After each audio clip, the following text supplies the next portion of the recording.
There was a moment in crypto history where nothing crashed loudly. No alarms, no flashing red code, no "we've been hacked" banner. Bitcoin just started disappearing, quietly, patiently, over years.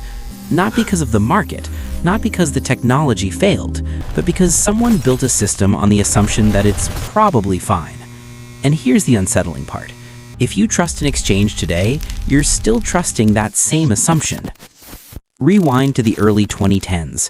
Bitcoin wasn't a buzzword, it was a science experiment with a price tag. No suits, no ETFs, just forums, IRC chats, and people arguing whether this thing was genius or a speed run to zero. And at the center of it all sat one website, MTGOX, a Tokyo-based exchange that somehow became the front door to Bitcoin. At its peak, it processed over 70% of all Bitcoin trades on Earth, which is wild considering it originally started as a site to trade Magic the Gathering cards. Yes, trading cards to global finance. What could go wrong? To early users, MTGOX felt unstoppable. If Bitcoin was the Wild West, MTGOX was the biggest saloon in town, and everyone kept their gold behind its bar.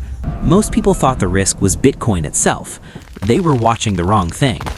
What the public was given sounded reasonable enough. In early 2014, MTGOX abruptly stopped withdrawals. No warning, no explanation. Users refreshed their dashboards, still nothing.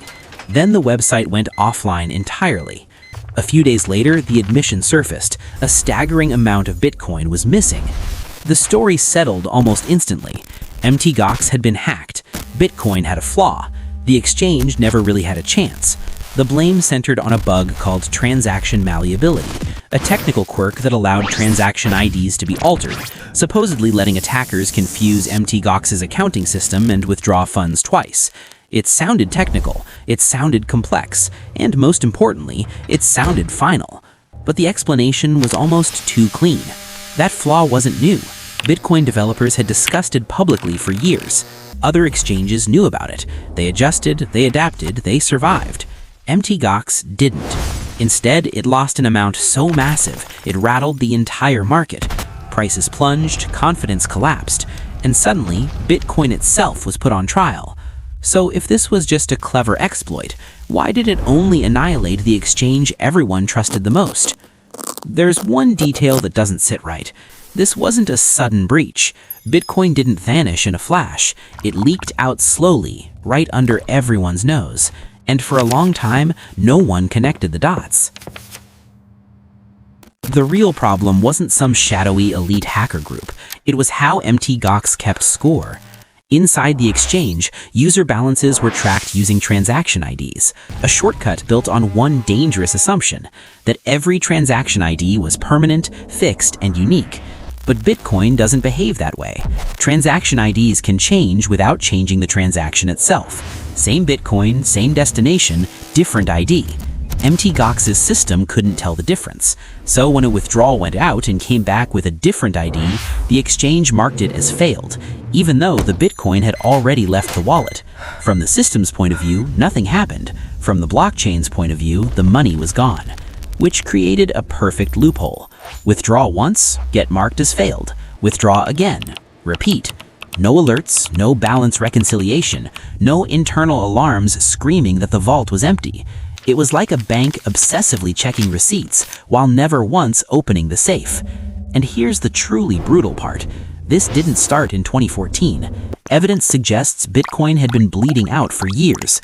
Tiny amounts at first, then larger ones, until the loss became impossible to hide.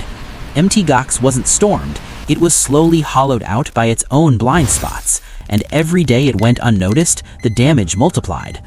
By the time MTGOX realized something was wrong, there wasn't anything left to fix. The money was already gone. The math no longer worked, and the panic was just getting started. At first, the signs were easy to ignore. Withdrawals slowed, support tickets piled up, users complained loudly and were told to be patient. Inside MTGOX, the numbers stopped lining up. Balances looked fine on the screen, but the wallets underneath were hollow. This is where the pattern gets ugly. Greed kept the doors open. Warnings were brushed off as temporary issues. Denial turned into policy.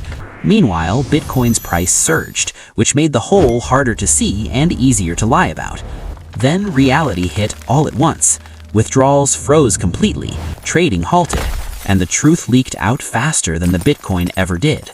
Roughly 850,000 Bitcoin were unaccounted for.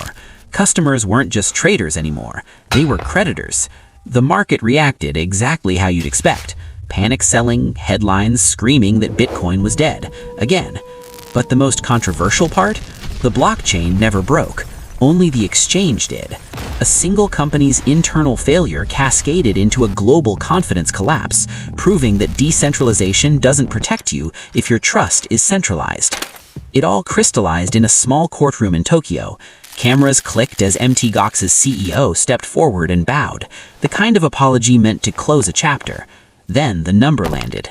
850,000 Bitcoin. Missing. Not frozen, not stuck in limbo, erased from the balance sheet. Back then, it was already a fortune. With hindsight, it was a financial time capsule worth tens of billions of dollars. The irony? By the time the public saw this moment, the collapse was old news. The damage had already rippled outward. No explosions, no villains in hoodies, just filings, formal apologies, and a disaster that ended as quietly as it began. One detail changes how this story feels.